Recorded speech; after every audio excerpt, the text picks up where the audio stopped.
As the 2025 winds down, Nigeria's economy is closing the year on a note defined by aggressive reforms, shifting market dynamics, and renewed local and foreign investment. From record corporate tax mobilization to major energy sector milestones, analysts say the policy choices made this year will shape growth outcomes in the years ahead.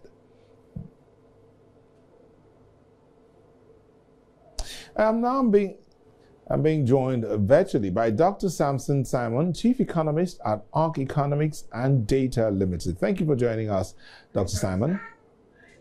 Thank you for having me.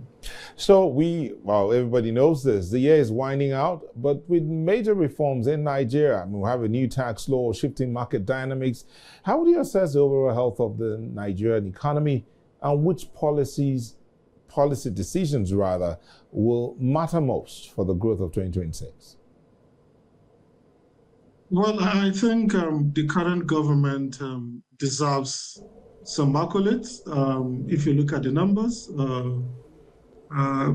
have not done badly. I know some people will say it has not actually translated to better lives for them, but at least the process has been initiated. They have set the ball rolling, and the numbers are looking up. Inflation numbers are down. If you look at what we started the year with, the base number was around, for headline inflation was 24%. We're doing 14% now.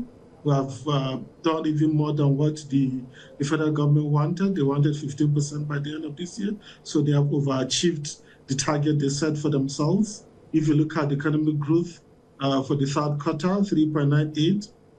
It seems to are not doing badly. If you look at the foreign exchange accretions, of course, that doesn't mean that everything is hunky-dory. We are not doing so well when it comes to poverty. Poverty sadly is increasing.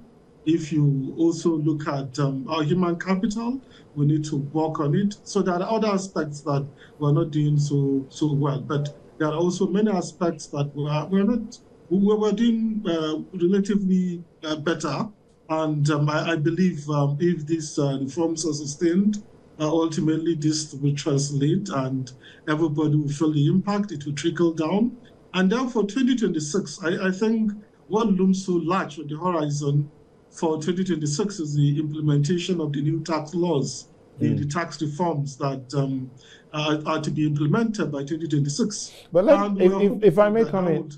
If I may come in here, since you brought up the tax matter, because the federal government is highlighting gains in revenue mobilization, and that tax matter is one that a lot of people are concerned about. Yes, it appears people are going to be paying more taxes just to increase the government revenue, but the implication of that on the living standards and living costs, is that also being considered? Do you think so?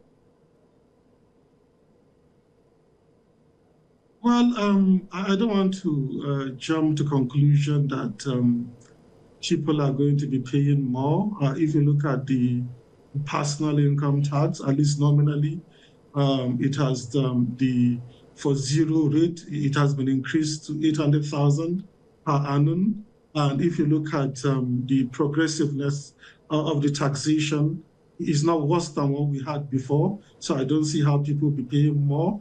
If you look at company income tax, those company... Just when the conversation was getting interesting. It looks like we lost Dr. Simon there. Would we be able to get him back? But we'll take a moment and we will be back. Just stay with us.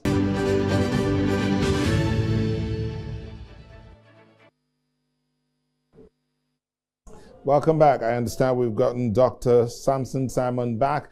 Dr. Simon, let's just go to this question in terms of investor confidence, both local and foreign investors, because 2026 is that year when the Nigerian government, and indeed Nigerians, will be looking to see wider opportunities, howbeit suspend new tax law, don't suspend new tax law, the investment environment. What do you think it will be looking like in 2026?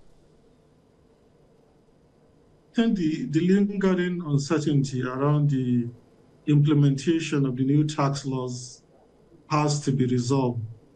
And if I were in the position of the president, I will quickly resolve it even before the 1st of January. It's not difficult. It's just comparing two documents. I believe if you bring all the resources of government, you don't even have to go that far. You can quickly resolve it. Because if you postpone it again, or if it's confirmed to be true, then I think it's going to create more uncertainty. And there's this popular saying that investment is a coward, then it's going to intimidate or it's going to scare investors away. And mind you, we're struggling to attract, particularly foreign direct investment. So it doesn't look good.